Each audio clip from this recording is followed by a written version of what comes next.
So అప్పుడు India economy system పైన ఏ మేరకు ఎఫెక్ట్ ఉంటుందంటారు?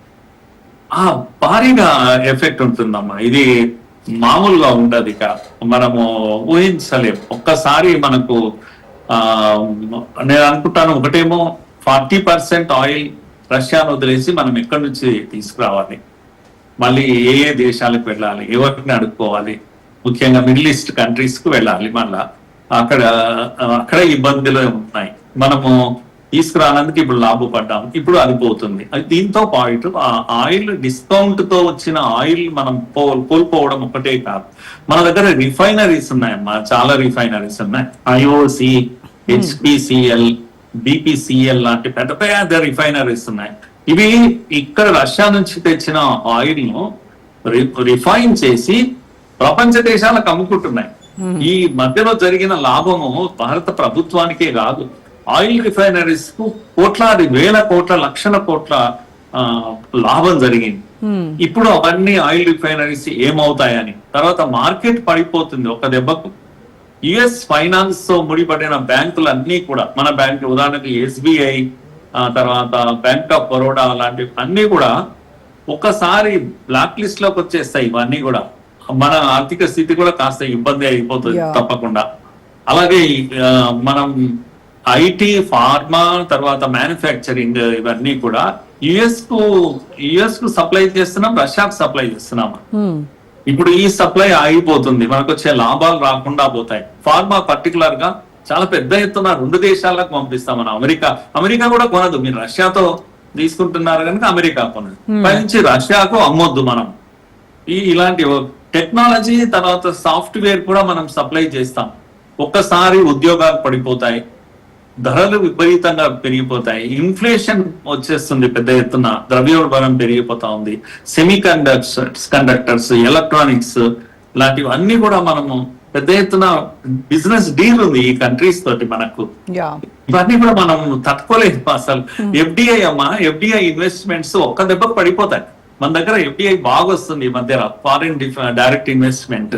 వీళ్ళు భయపడతారు ఒకసారి శాంక్షన్స్ అనేసరికి మన దగ్గర ఇన్వెస్ట్మెంట్స్ కి ఎవరు రారు అప్పుడు.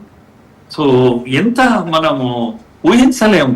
టీసీఎస్, రిలయన్స్, తర్వాత అంబానీస్ లాంటివి ఇవన్నీ కూడా బిజినెస్ డీల్స్ ఉన్నటువంటి పెద్ద కంపెనీస్ రష్యాతో.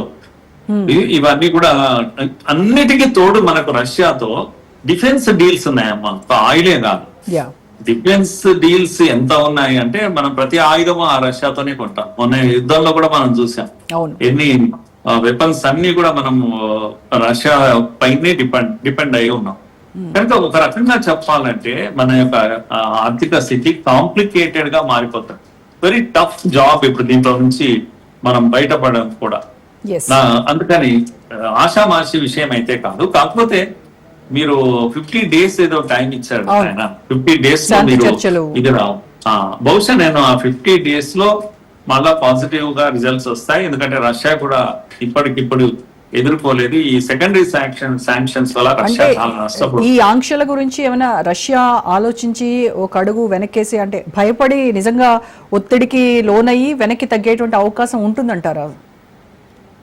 అదొక్కటే మనం ఆశిస్తున్నది. రష్యా కూడా వెనక్కి తగ్గే అవకాశం ఉంది. ఎందుకంటే ఎంతకాలం యుద్ధం చేస్తుంది, 3 ఏళ్ళుగా యుద్ధం చేస్తుంది రష్యా కూడా. కనుక కొద్దిగా తగ్గడానికి అవకాశం ఉంది. కానీ డీల్ చేసుకుంటారు. ఇంతకు ముందే టాక్స్ మొదలయ్యాయి. పుతిన్, ట్రంప్ కూర్చున్నారు, మాట్లాడుతున్నారు. మరోవైపు ఉక్రెయిన్ ఊరుకోవడం లేదు. తన డ్రోన్స్ ను పంపించి చాలా పెద్ద దాడి చేసింది రష్యా పైన. రష్యా ఆ దెబ్బకు తాను కంటిన్యూ చేయక తప్పలేదు.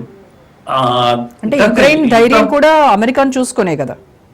అమెరికా పేట్రియాట్ క్షిపణులు పంపిస్తోంది. నిన్న ప్రకటన ఏంటంటే ఈ శాంక్షన్స్ తో పాటు ఉక్రెయిన్ కు పెద్ద ఎత్తున ఆయుధాలు సప్లై చేయాలని నిర్ణయం చేసింది.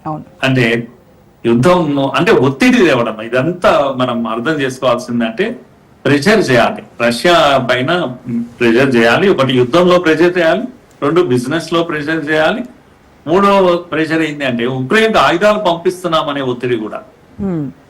3 వైపుల నుంచి ఒకసారి ఒక వ్యూహంలో భాగంగానే ట్రంప్ నిన్నటి ప్రకటన వచ్చింది, నాటో ప్రకటన వచ్చింది. మామూలు విషయం అయితే కాదు ఇది. Yeah. తన వ్యూహం గట్టి వ్యూహం ఇది. యుద్ధం ఆపడానికి చేసిన వ్యూహం తప్పితే యుద్ధాన్ని ఇంటెన్సిఫై చేసే ఈ వ్యూహం కాదు ఇది. Yes. ఒత్తిడి ద్వారా యుద్ధాన్ని తగ్గించాలి, ఇద్దరిని కలపాలి, శాంతి నెలకొల్పాలి. అంత నిజాయితీ లేకపోయినా యుద్ధాన్ని ఆపేటువంటి ఇంటెన్షన్స్ ఆయనలో కనిపిస్తున్నాయమ్మా మనకు. Yeah.